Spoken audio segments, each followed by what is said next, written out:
Bhagavate Vasudevaya.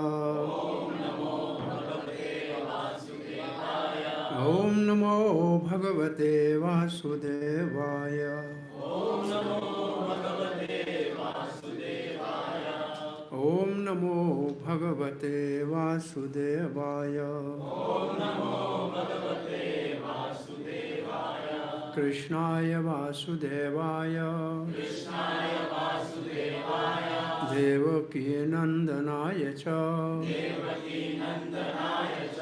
Nanda Gopa Kumaraya. Govindaya Namo Namaha. Namo Mahavadanyaya. Krishna Prema Pradayate.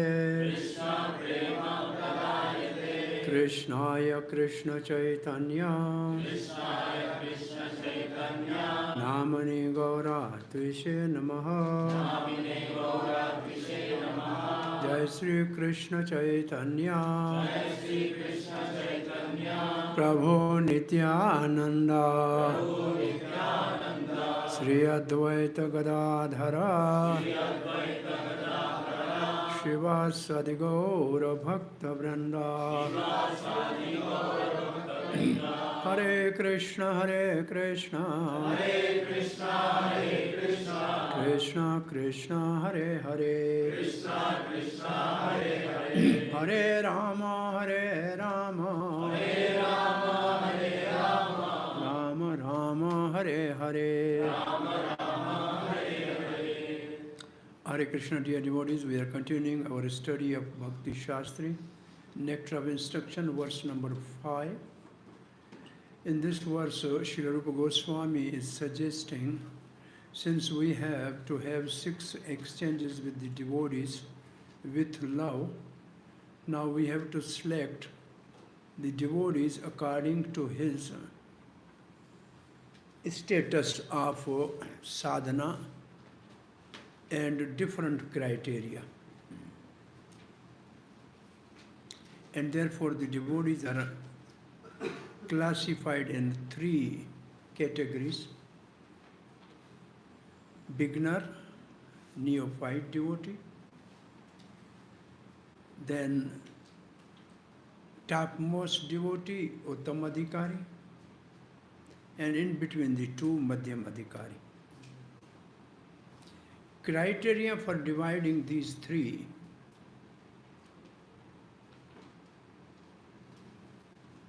generally is from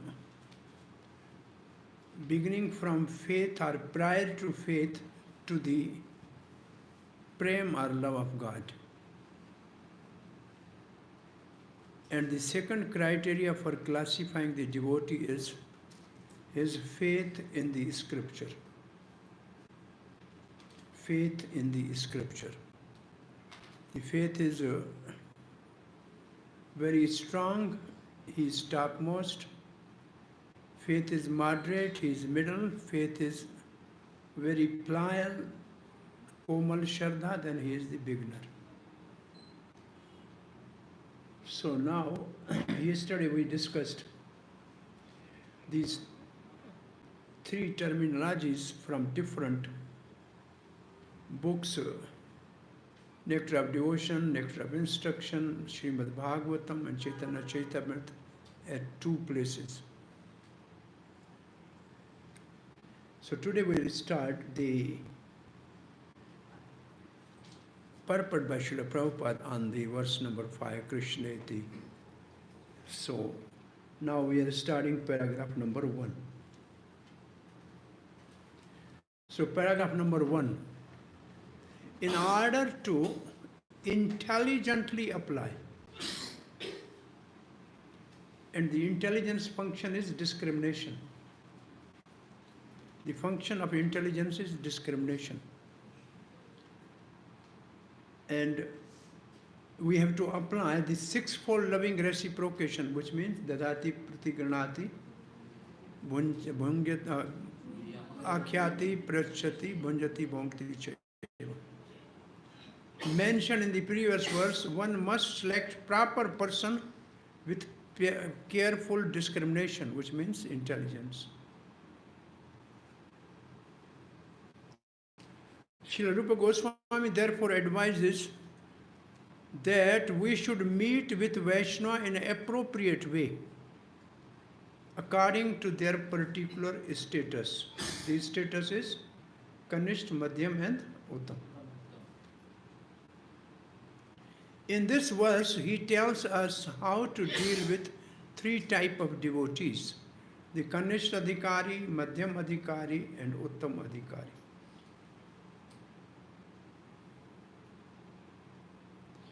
Kanishta Adhikari is neophyte, which means beginner, who has received the Harinam initiation. Received the Harinam initiation from his spiritual master and is trying to chant the holy name of Krishna. It means first initiation. Harinam is first initiation. So he is Kanishta Adhikari. One should respect such a person with his mind as Kanishta Vaishnava.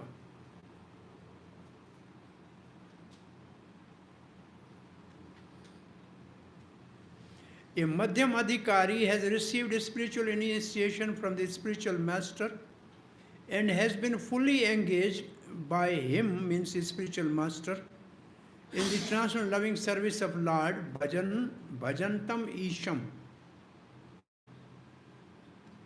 Second initiation, 24 hours engaged. The Madhyam Adhikari should be considered to be situated midway in the devotional service.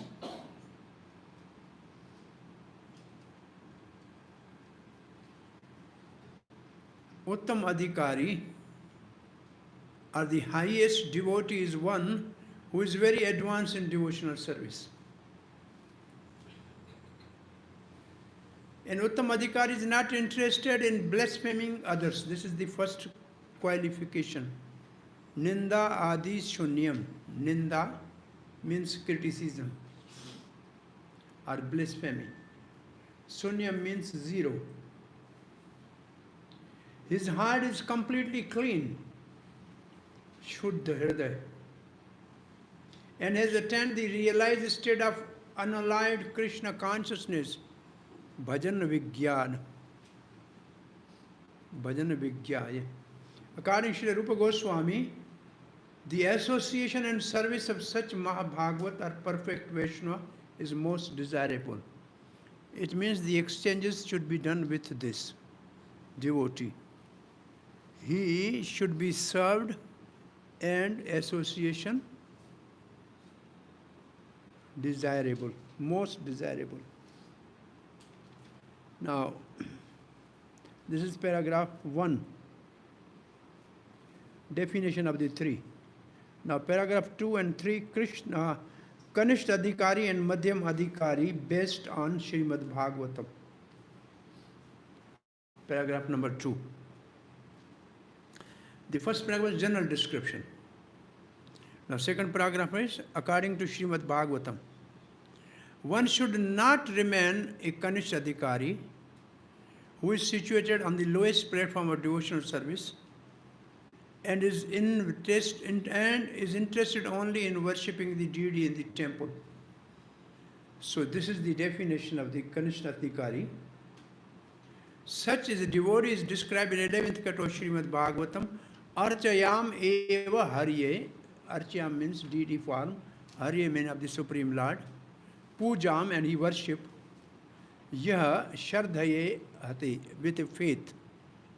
His first qualification of Kanishta is he is with all faith serving the deity of the Lord. But natad bhakteshu, but he don't know how to behave with the devotees of the Lord. Chanyeshu, and the other people, how to behave with other people.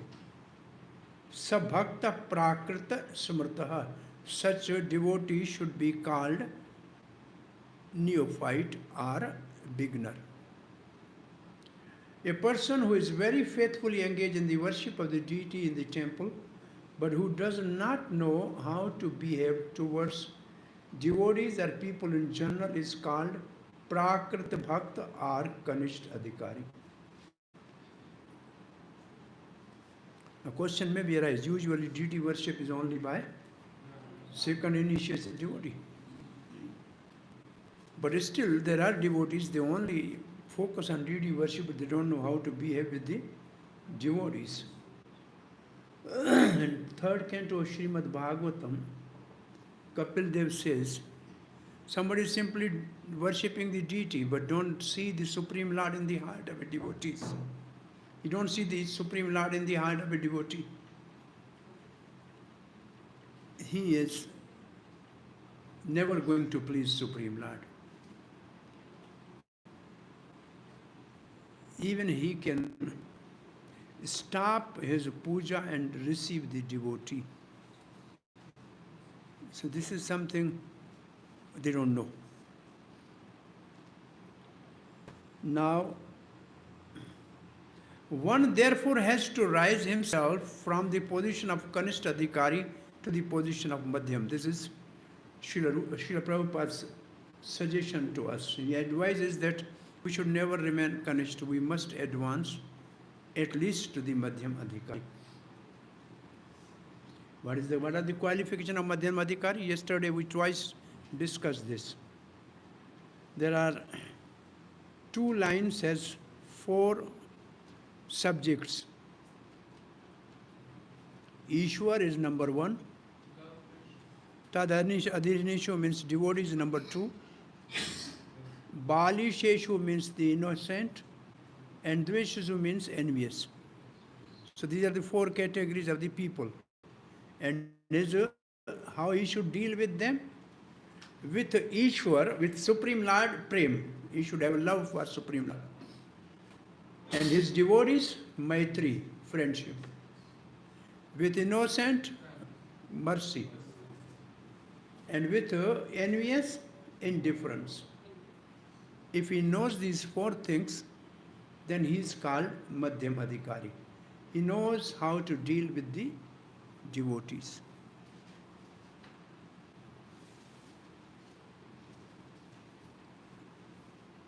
So, this is paragraph number 3. Madhyam is paragraph number 3. Paragraph number 4 is 4.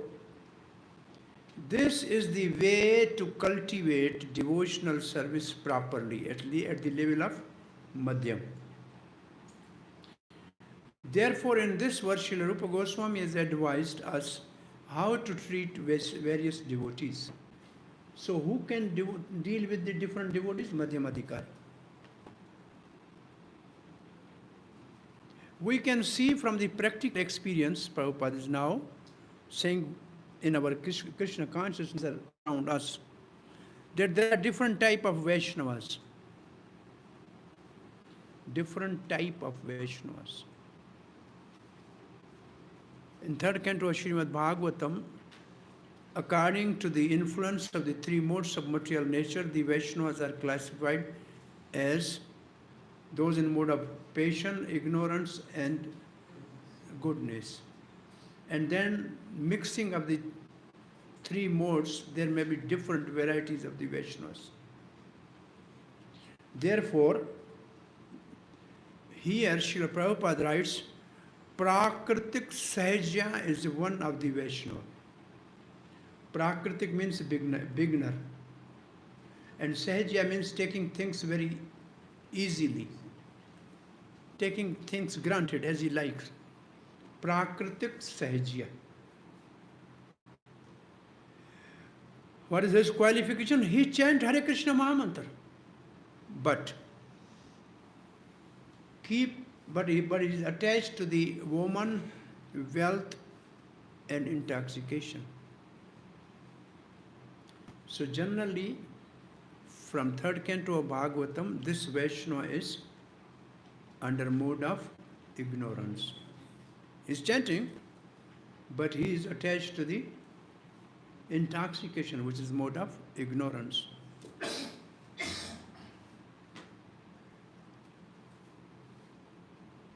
Although such person may chant holy name of the Lord, they are not yet properly purified. Purified of the three modes of material nature. Yes, Prabhu. Huh? They are attached to money and electrification. This is mentioning about grossly or subtle mind. Both. We don't see subtly, but they are gross also. They are not properly purified means they are not purified from the influence of lower mode of nature. Ignorance and passion. Ignorance is intoxication, passion is woman and money. For neophyte devotee also some little bit attached to even this coming is from. This will come next. This is another category. Now such people like Prakritik Sahajya, such people should be respected with one's mind. In heart you say, Hare Krishna. But their association should be avoided. Same thing is said in third canto about those devotees who are under the influence of mode of ignorance and passion, they should not, the association should be avoided. It means they are under the influence of lower two modes. That's okay. ये हिलता है.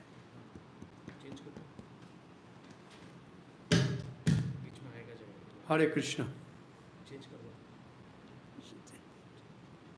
Paragraph number 4. Those who are innocent, now going to the second topic, those who are innocent, Balishu, but simply carried away by bad association, should be shown favor if they are eager to receive proper instruction from a pure devotee.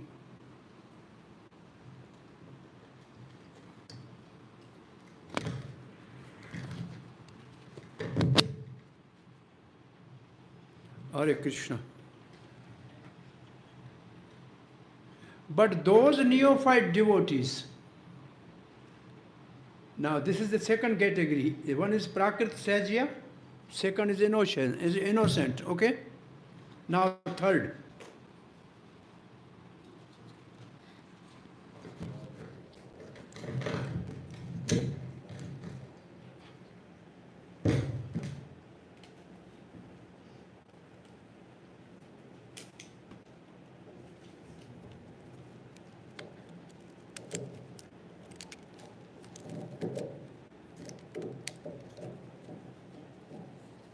Hare Krishna. But those neophyte devotees, they are still neophyte,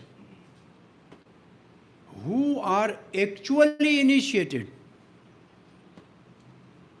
by the bona fide spiritual master and are seriously engaged in carrying out the order of the spiritual master, should be offered respectful obeisances. Problem udhar hai. Respectful obeisances. This is the second line of the verse. Krishneti yasya tamgiri manasa adriyat diksha adi pranati bhi. This is pranati bhi. Now this is the classification. Now see this, understanding the three kind of Vaishnava and offering respect as per Srila Rupa Goswami's definition in Nectar of Instruction, paragraph 4 to 9. What is that? Madhyam Adhikari dealing with three type of Kanishta Vaishnava. Madhyam Adhikari dealing with three type of Kanishta. What is the first type of Kanishta? Prakritik Sahajya. Such person should be respected within mind, but their association should be avoided. Second is innocent. shows favor if they are eager to receive proper instruction from a pure devotee. And third, a neophyte devotee who is actually initiated by bona fide spiritual master and is engaged in service should be offered respectful obeisances. So we have three kanishta, two should be mentally worshipped and one should be offered obeisances. Is okay? So there are three in our purport: Prakritik Sahajya, innocent and neophyte. Paragraph number 5. Sometimes the word ignorant and the innocent they use separately. So what is the difference between those two? Ignorant and innocent are more or less, they are not dvesh, they are not envious. Ignorant means they are not aware of the knowledge. And innocent means they don't know. But both are same, more or less. Paragraph number 5. In this Krishna conscious movement, again, this is Krishna conscious movement. You have to write a paragraph.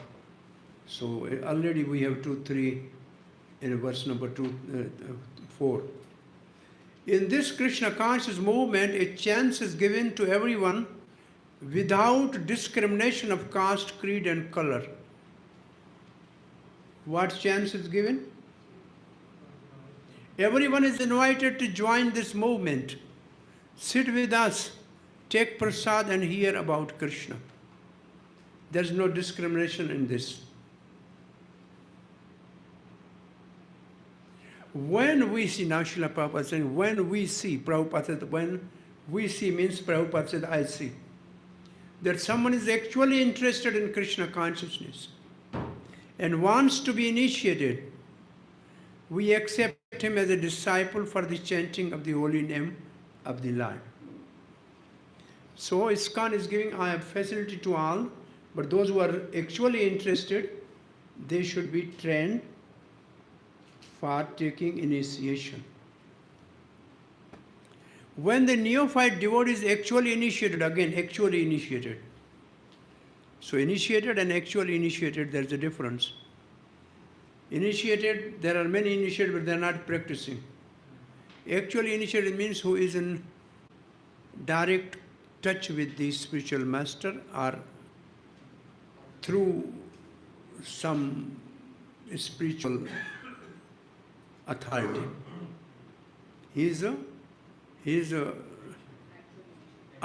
working under some spiritual authority. That is actually initiated. And engage in devotional service by the order of the spiritual master. He should be accepted immediately as a bona fide Vaishnava, and obeisance should be offered unto him. So those who are initiated should be offered obeisances. In early days of ISKCON, which is now not seen anywhere. In the morning for Mangal Arati, even the doors are closed. Any Vaishnava was coming, those who were sitting, they used to offer obeisances. And the newcomer also used to offer obeisances.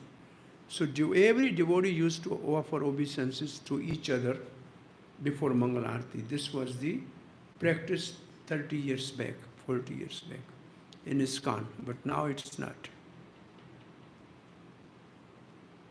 Oh, just a question on this here. Is it not that this is trying to create a hierarchy system in the devotee community? Because in the eyes of the Lord, everyone is equal. So why are we trying to create a hierarchy system in the devotee community? For advancement in devotional service and exchange of love, we cannot be indiscriminate. There is a need of discrimination.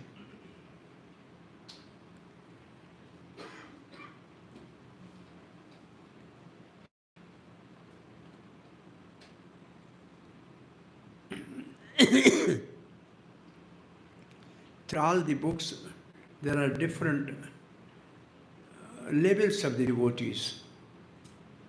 And the standard process in devotion